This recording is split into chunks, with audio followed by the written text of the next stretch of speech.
Hello friends, welcome to my channel dream destination और मेरा नाम है सबीर। आज मैं आ गया हूँ बाली में और बाली के बारे में मैं पूरा डिटेल्स आपको बताऊंगा। बाली आने में आपको कितना खर्च होगा और बाली आने के लिए आपको कौन सा एयरपोर्ट इंडिया में सही रहेगा और बाली आने के लिए क्या क्या डॉक्यूमेंट्स चाहिए, बाली में आप कहाँ कहाँ स्टे कर सकते हैं, उसके बारे में पूरा जानकारी मैं आपको इस वीडियो में दूंगा। तो हमारे साथ आप बने रहें। फ्रेंड्स, सबसे पहले मैं बात करता हूँ बाली आने के लिए आपको कौन सा एयरपोर्ट सही रहेगा। बाली आने के लिए सबसे जो चीपेस्ट एयरपोर्ट, जहाँ से आपको चीपेस्ट फेयर मिल सकता है, वो है कोलकाता एयरपोर्ट का। अगर आपके नज़दीक कोलकाता एयरपोर्ट है तो आप कोलकाता एयरपोर्ट से ही बाली का टिकट आप ले। अदरवाइज़ अगर आपके नज़दीक जो भी एयरपोर्ट पड़ता है आप वहाँ से कर सकते हैं।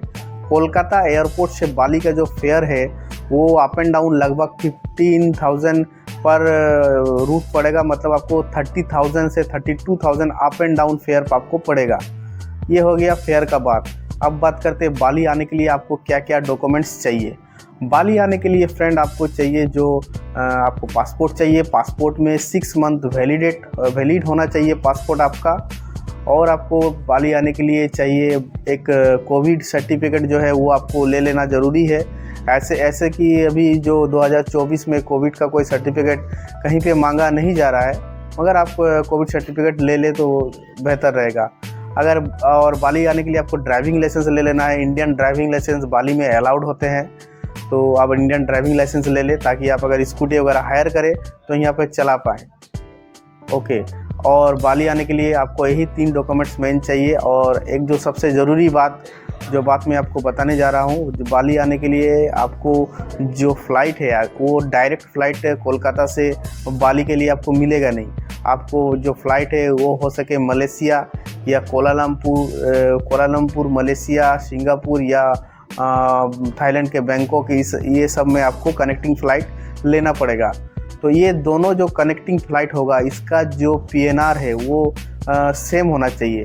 अगर PNR सेम नहीं होगा तो आपको क्या है ना कि आपको फिर आपका जो लगेज है, पहले जो फ़्लाइट कोलकाता से अगर मान लीजिए आप कोलालमपुर जा रहे हो तो कोलालमपुर उतरने के बाद आपको उस फ्लाइट से आपको लगेज निकाल के आपको दूसरा फ्लाइट में खुद ही से ट्रांजिट करना पड़ेगा।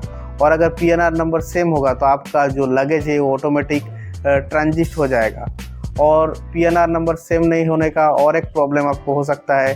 अभी कोलालमपुर में जो है इंडियन के लिए वीज़ा फ्री है, मगर आपको जो अगर सिंगापुर हो गया, बैंकॉक, थाईलैंड में भी वीज़ा फ्री है इंडियन के लिए, मगर सिंगापुर में आपको प्रॉब्लम हो सकता है।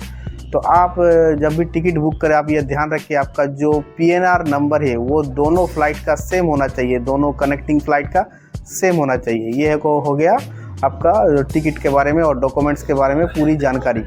अभी चलते हैं हम लोग बाली एयरपोर्ट से पहले। जब कोलालमपुर एयरपोर्ट में आप जब आओगे, वहाँ पे जब आप कनेक्टिंग फ़्लाइट अगर करते हो, कोलालमपुर में हमने कनेक्टिंग फ़्लाइट लिया था, तो वहाँ पे हम लोग आने का बाद वहाँ पे जो है हम लोग का 10 आवर के बाद हमारा जो अगला फ़्लाइट था, तो हम लोग 10 आवर क्या करेंगे सोच रहे थे। इसलिए हमने क्या किया, हमने जो है कि वहाँ से वीज़ा लगवाया।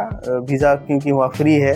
वीज़ा लगाने के बाद हम लोग कोलालमपुर के आसपास में थोड़ा सा घूम के और जो एक राउंड हम लोग जो कोलालमपुर का है वो जितना हो सका हमने वो किया। तो आप अगर कोलालमपुर एयरपोर्ट में उतर रहे हो, आपके पास अगर लेओवर में ज़्यादा टाइम है तो आप भी वीज़ा लगा के वहाँ पे जो वो लोग का जो एक फॉर्म है, वो फॉर्म का नाम है MDEC फॉर्म। वो फॉर्म को आपको भरना पड़ेगा। MDEC फॉर्म भरने के बाद आप जो मलेशिया से बाहर आप जा सकते हो, कोलालमपुर एयरपोर्ट के बाहर। उसके बाद आप अपना जो अगला जो टिकट है उसको दिखा कर फिर अंदर, और पासपोर्ट दिखा कर आप अंदर आ सकते हो।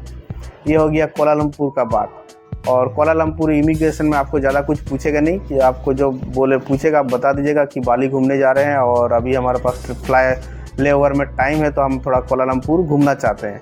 ये हो गया कोलालमपुर का बात। अब हम लोग आते हैं बाली एयरपोर्ट। बाली एयरपोर्ट आने के बाद इमिग्रेशन से पहले आपको VOA लेना होगा, visa on arrival. Visa on arrival का फ़ीस $32 पकड़ लीजिए। मान लीजिए अभी 3,000 रुपये के करीब पड़ेगा, इंडियन रुपीज़ पर पर्सन।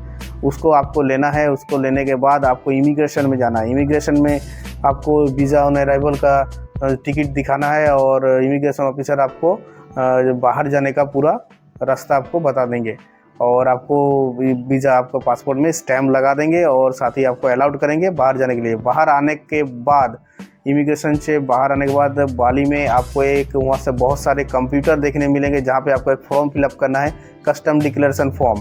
उसे फिलअप करने के बाद आप वहाँ से निकल के कस्टम के पास जाके वो फॉर्म का एक रसीद, आपको QR कोड मिलेगा, उसे दिखा के आप एग्ज़िट कर सकते हो। और एग्ज़िट करने के बाद आप वहाँ से जो भी है टैक्सी ग्रैब करके आप जहाँ पे बुकिंग कर रहे हो वहाँ पे जाके आप स्टे कर सकते हो। तो ये हुआ बाली आने का पूरा आपको जानकारी। अभी मैं अगले भाग में आपको बताऊंगा बाली में हमने कहाँ स्टे किया था और बाली में पहला दिन और दूसरा दिन कौन सा जगह आपके लिए सबसे बेस्ट है, और बाली के कुछ और भी महत्वपूर्ण जानकारी मैं आपको अगले वीडियो में बताऊंगा। तो अब तक के लिए बहुत बहुत शुक्रिया आपका। तो चलिए मिलते हैं अगले वीडियो में।